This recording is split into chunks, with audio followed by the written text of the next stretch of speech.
Today will be Battlefield 14, a passive mind. Is there anyone that would like to read summaries for me? We'll come there, we'll start with the guys. You got your seat back? Yeah. As God's light shone on my heart, it became very clear that the garden of my heart was in a serious mess. I began with a picture of where I was going and what I wanted and needed to look like in order to do the good works God had prepared for me. Looking at how I was then and what I desired brought me great pain. Not only was there a serious difference, but I could not really see how to get from one place to the other. I often got that heavy feeling like I got a lot of homework to do. And I was lazy with a negative attitude. Little by little, I started to do what I should. Like eat your veggies type of stuff. And true to His nature, the Holy Spirit helped me to grow in Him.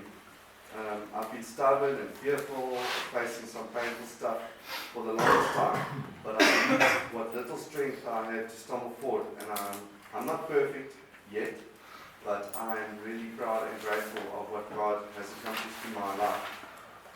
It really has been worth the pain and effort. I love myself, and that's new. Amen. Anyone else? Chris? Okay, a passive mind. The devil knows that inactivity and failure to exercise the will spell the believer's ultimate defeat. Our will stand against the will of the devil. One way to keep wrong thoughts out of our mind is to keep our mind full of the right thoughts. We will not change our behavior until we change our thoughts. The mind is often an area where people play around in sin. If we desire victory over our problems, we must have a backbone, not a wishbone. Amen.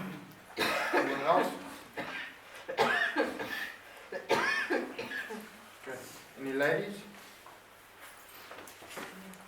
Being passive is having a lack of desire. It's being apathetic, one with an empty mind. The devil calls these empty thoughts, but the person perceives as his own. Keep your mind busy with productive, godly thoughts, because when you fill your mind with holy thoughts, the devil leaves. But he waited to come back and inhabit the clean space. But when he returns, he brings along with him 7 other spirits, more wicked than himself. And man is worse off than he ever was. Think right, and your actions and words will follow accordingly. Amen. Amen. Anyone else? Do not be conformed to this world. One must be transformed by the renewal of your mind. Amen. Amen. A passive mind. This statement is certainly true concerning the area of passivity. Most Christians are not even familiar with the term, nor do they know how to recognize the symptoms.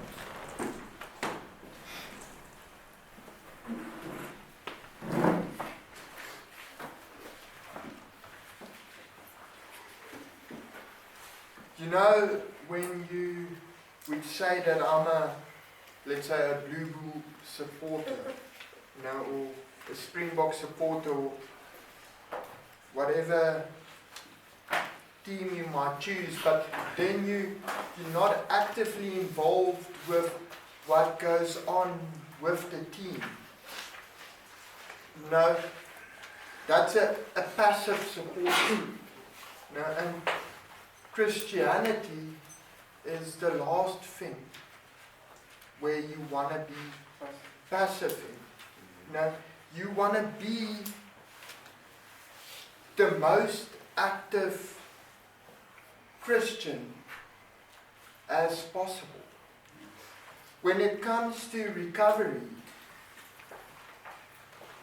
you want to be the most active person in recovery and then some. You want to do whatever you can, and then you want to do extra.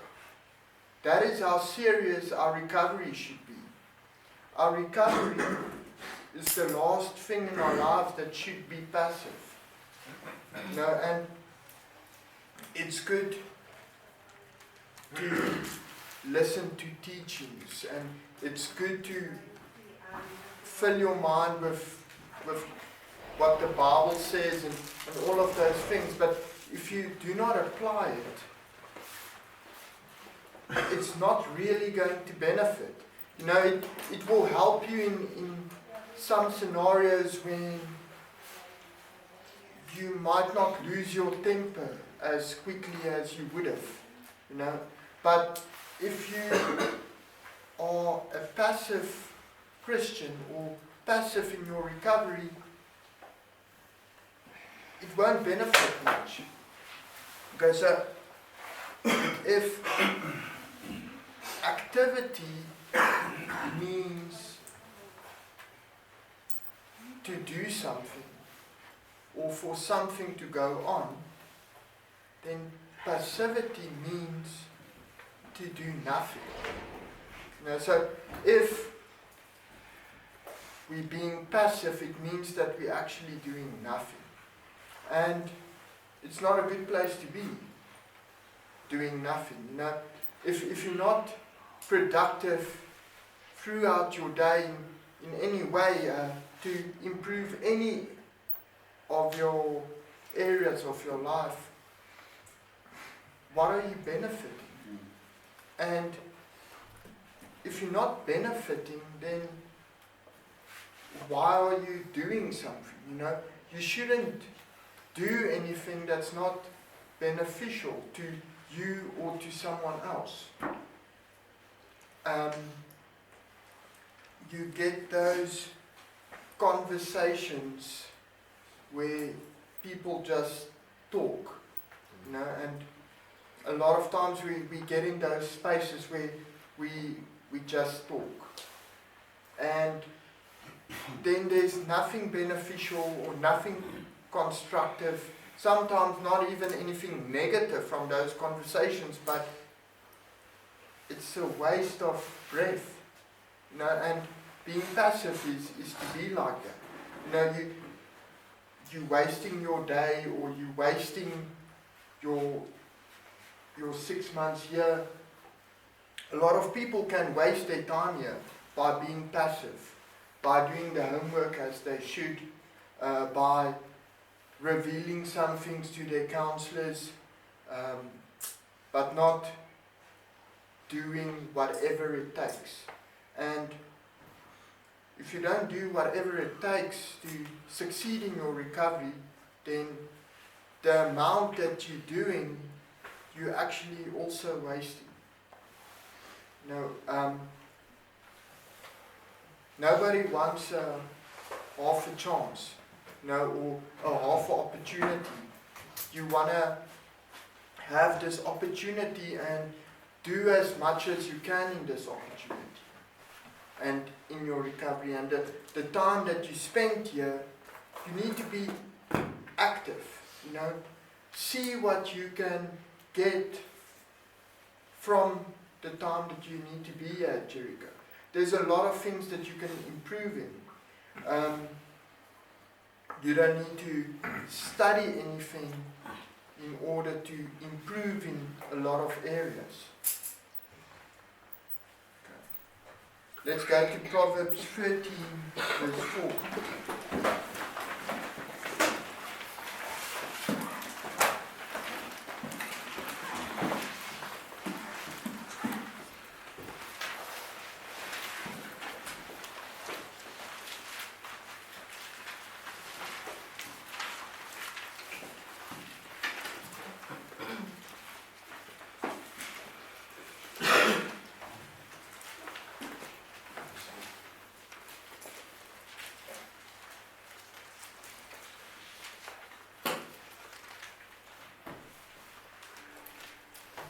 It says, the soul of a lazy man desires and has nothing, but the soul of the diligent shall be made rich. in our dysfunctional behavior, all we did was we wanted things and nothing we had was ever good enough.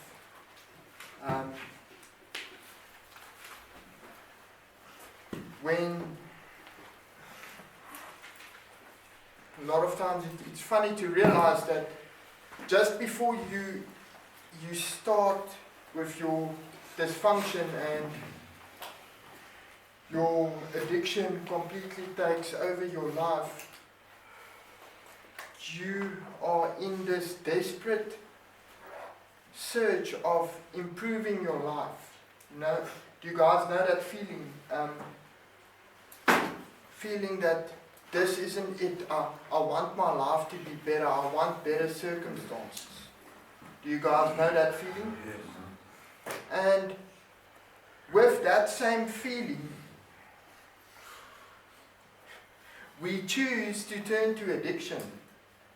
And we go with this dysfunctional actions, and we end up a couple of years down the line in a lot worse circumstances we've been in before the addiction, and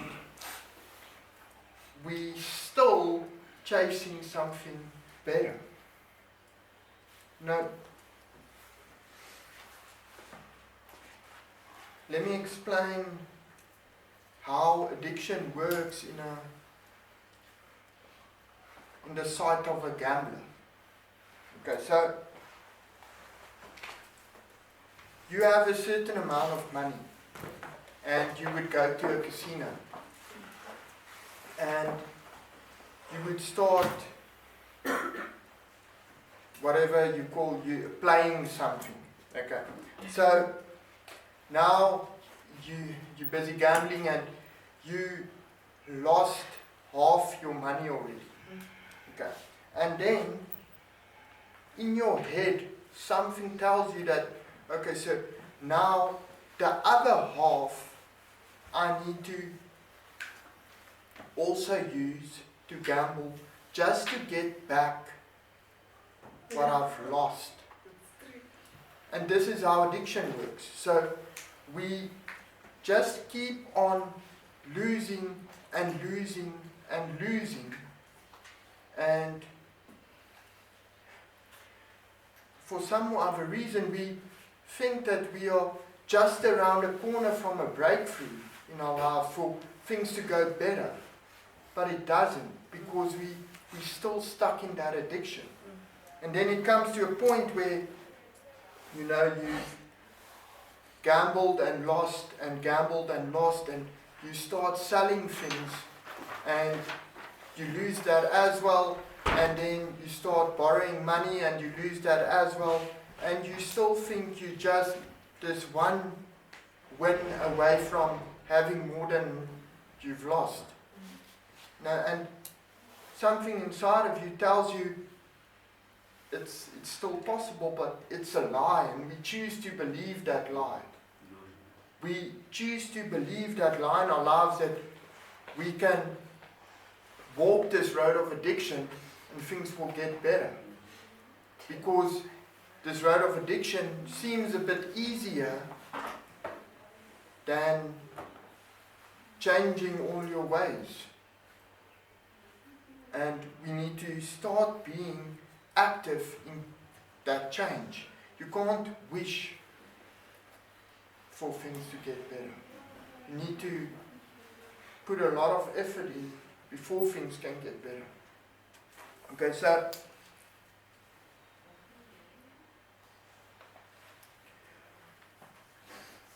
if you want to overcome passivity, you need to fill in the gap and take action to whatever needs to be done in order to achieve what you want to achieve, you know. If you can't expect to just get a job without applying, you can't expect there to be petrol in your car without paying for it, You know, whatever it is that you want done, there's a certain amount of effort you need to put in before it can be done. Because a plan that's not followed through is only a good idea. And we have these passive good ideas where we would be in addiction, and you know, when it would be evening, you would sit and you would think about this $1 million idea, you know, and right then everything just makes sense, and you're thinking to yourself, why didn't I do this sooner? You know, I can make so much money, everything will just fall into place, and then you realize that, but I can't do anything now because it's in the middle of the night, you know.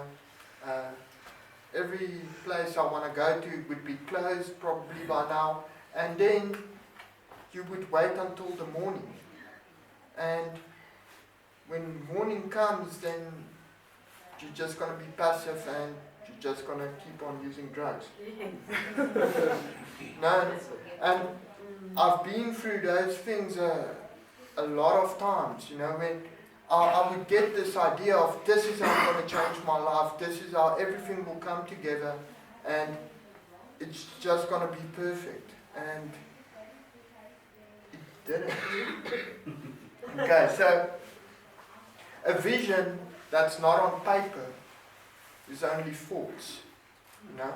Just, it's not a vision. A vision is something that can be great. You know? But if you don't apply it, or if you don't at least just put it down, it's just something you think about. Okay, so $1 million idea, you can only add the value or see the value once you start applying the action towards it. Let's go to Psalm 119, verse 97.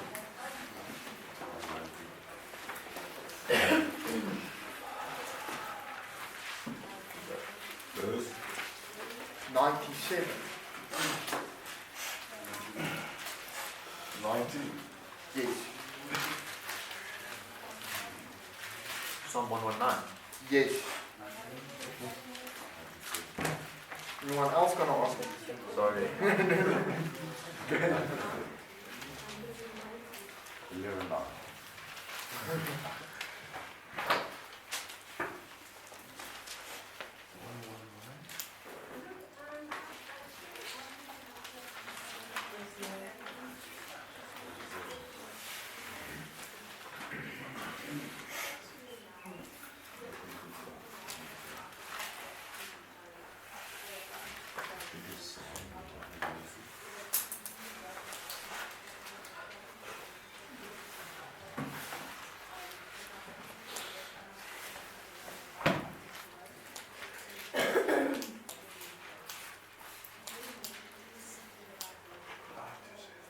Okay.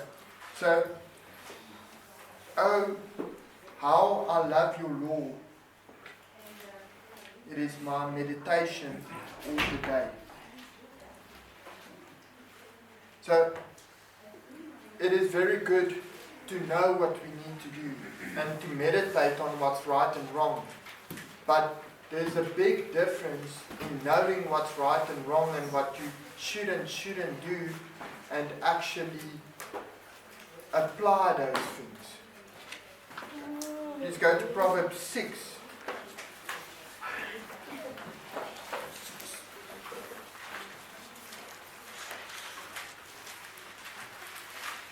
Verse 6 to 11.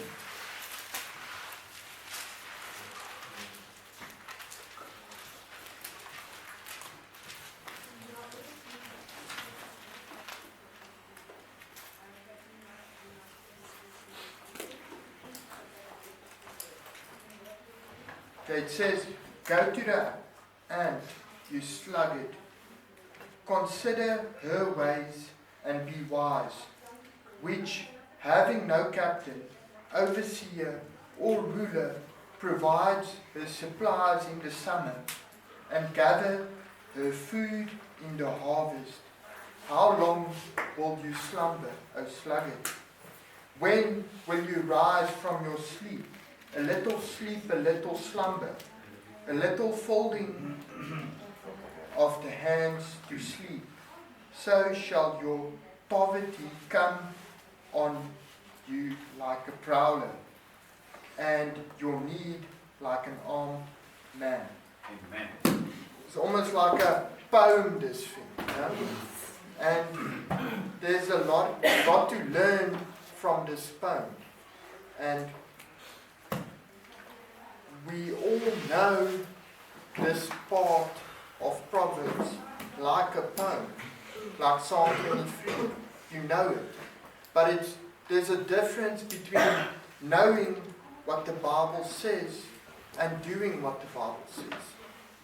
And sometimes we think that just because we know what the Bible says, we're halfway there. But the halfway there is not completely there. And who only wants to be halfway there? You want to recover fully. You want to do whatever it takes, not just some of it. Please close your eyes. Father God, thank you for this day. Thank you that we can be here, and thank you for a Thursday. I ask that you will be with each and every one of us, and that you would help us and lead us and guide us. And I pray this in your name. Amen. Amen. Thank you. God. That is supposed to be. Run.